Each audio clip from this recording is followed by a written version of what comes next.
anunciamos y damos la bienvenida en nuestros estudios al ingeniero César Litardo, candidato a asambleísta nacional por Alianza País. César, qué gusto que nos acompañe, buenos días y bienvenido. Buenos días, Luisa, un saludo muy afectuoso a todo el pueblo que nos mira esta mañana. César, ¿por qué busca la reelección para la Asamblea Nacional? Bueno, porque creemos que nosotros hemos trabajado de manera responsable, hemos presidido el primer poder del Estado en el momento más difícil de la historia política del país. A pesar de eso hemos aprobado 32 leyes, de esas 32 leyes el 90% ha sido aprobado por unanimidad. Hemos trabajado en varios procesos importantes por el país. Fuimos, como recordarán, quienes dimos estabilidad democrática al Ecuador en octubre, cuando todo apuntaba a que la Asamblea podría generar una inestabilidad en el país. Así que me parece que, a pesar de las dificultades que existen en el país, en lo político, hemos dado la cara y hemos sido responsables con el Ecuador. Sin lugar a dudas, y esto sin el afán de desconocer en lo absoluto ni de denostar el trabajo realizado por la Asamblea Nacional. ¿Hasta qué punto, César, podría pasar la factura para quienes, como usted, buscan la reelección?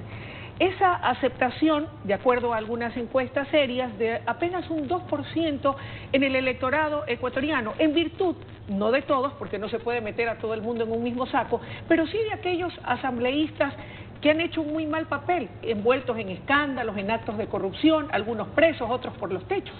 Bueno, creo que hay una responsabilidad individual, más allá que es un órgano colectivo. Cada uno responde por sus actos. De hecho, usted recordará, Luisa, que quien hizo público los diferentes procesos de investigación fui yo mismo, quien transparentó todos estos procesos como tal. Y que en esa lógica también es importante destacar que, más allá de que cada uno responde por sus actos, nosotros hemos sido transparentes y hemos permitido que todos los procesos que se realizan, se han realizado de investigación en la Asamblea, internos y externos, se procesen. Y recuerde, este Parlamento, por primera vez en la historia del país, levantó la inmunidad a un asambleísta para que sea investigado por la justicia. Eso demuestra que no hay un espíritu de cuerpo, que si bien es cierto no ha habido inconvenientes, pero también se han tomado los correctivos necesarios para que esto no vuelva a pasar en el futuro. César, ¿qué ha faltado por hacer? Porque se ha hecho mucho, sin duda, no se puede tapar el sol con un dedo, pero ¿qué cree que le ha hecho falta y que queda pendiente para la próxima asamblea? Como todo en la vida es dinámico, creo que en este momento los objetivos del país han cambiado.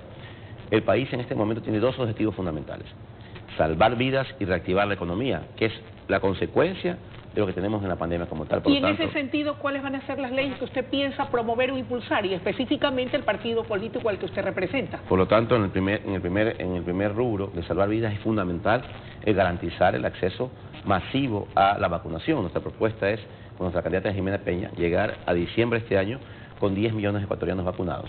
En el segundo proceso de reactivar la economía, dos aristas fundamentales. Primero, oxígeno financiero para los ecuatorianos, que es fundamental. No sirve de nada la posibilidad de tener un crédito, como se ofrece ahora en campaña, a bajas tasas de interés, a largo plazo, si el problema es que 3 millones de ecuatorianos tienen problemas crediticios. Por lo tanto, nosotros proponemos, dentro de esa lógica, que por un año hay una moratoria para que la central de riesgos no sea un requisito para obtener un crédito, y que también existe una verdadera moratoria para que esos 3 millones de ecuatorianos puedan reprogramar sus deudas y tener oxígeno financiero. A propósito de ello, yo he escuchado con mucha atención, como seguramente los ecuatorianos en general, las propuestas de los 16 candidatos, y todos apuntan a la necesidad imperiosa de poder remitir a la Asamblea Nacional proyectos importantes en materia de reforma tributaria, de reforma laboral, en materia de reforma de seguridad social, como propuestas, como parte de ser colegislador, el Ejecutivo, de esas propuestas que requiere el país para poder ir hacia ese desarrollo y atender esos temas importantes a los que usted hace relación. Sin embargo, hay analistas que hablan de que la próxima asamblea estaría bastante polarizada, bastante atomizada, en virtud de que no se conseguiría una mayoría. De su experiencia y de su olfato político, ¿hasta dónde cree usted que esto, de ser cierto, podría constituir un obstáculo para lograr esa ansiada gobernabilidad que permita a la Asamblea y al Ejecutivo ir por objetivos comunes en pro del país? No, primero, esta asamblea también tiene esa misma tónica. Es una asamblea totalmente fragmentada, con diversidad de criterios ideológicos y políticos. A pesar de eso, nosotros hemos aprobado 32 leyes, como le decía estimada Luisa, y de las cuales el 90% han sido aprobadas por unanimidad, a pesar de la diversidad. Por eso el gran reto de quienes vayan a liderar el país en el próximo periodo es ese: diálogos, consensos, acuerdos que permitan trabajar por el Ecuador. Hay que tener muy claro que esa es la principal capacidad que tienen que tener quienes dirijan el país en las próximas elecciones, en los próximos periodos, porque va a ser fundamental. Suena muy bien, César. Sin embargo, usted y yo sabemos, y los ecuatorianos también, que lamentablemente, y sobre todo a nivel de nuestra clase política, no en todos los casos, hay salvedades, pero no hay la cultura del diálogo. Por el contrario, como usted bien lo cita, hay la cultura de la confrontación, de la polarización, de los dimes y diretes. Bueno, pero por eso es importante que el pueblo ecuatoriano escoja aquellos candidatos que ofrecen eso. El país no va a salir adelante si no trabajamos en conjunto. Esta es una crisis excepcional que requiere acciones excepcionales, por lo tanto hay que escoger a quienes ofrezcan eso, diálogo, acuerdos, consensos por el beneficio del Ecuador. César, indistintamente de quién sea el próximo presidente de los ecuatorianos, esa será una tarea del pueblo ecuatoriano y habrá que respetar su voluntad.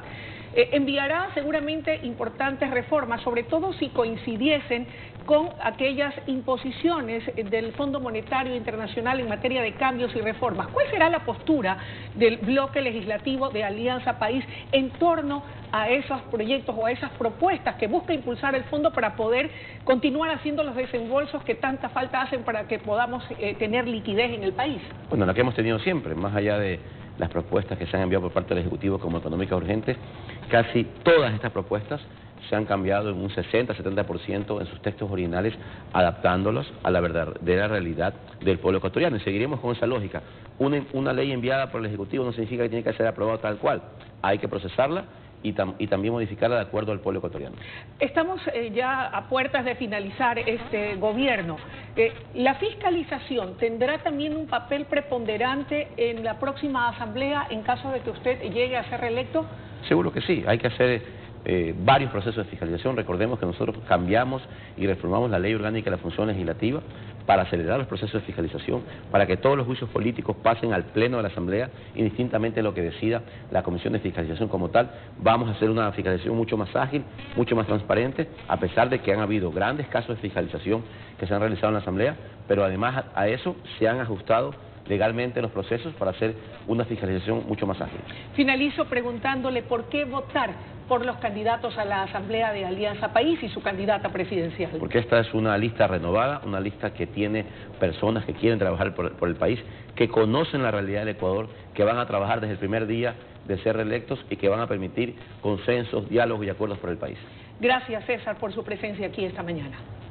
Amigos televidentes, ha sido la intervención del ingeniero César Litardo, candidato a la Asamblea Nacional por Alianza País, quien va en busca de la reelección. Es momento de darle paso a José Luis Arévalo, que tiene más información para ustedes. Adelante, José Luis.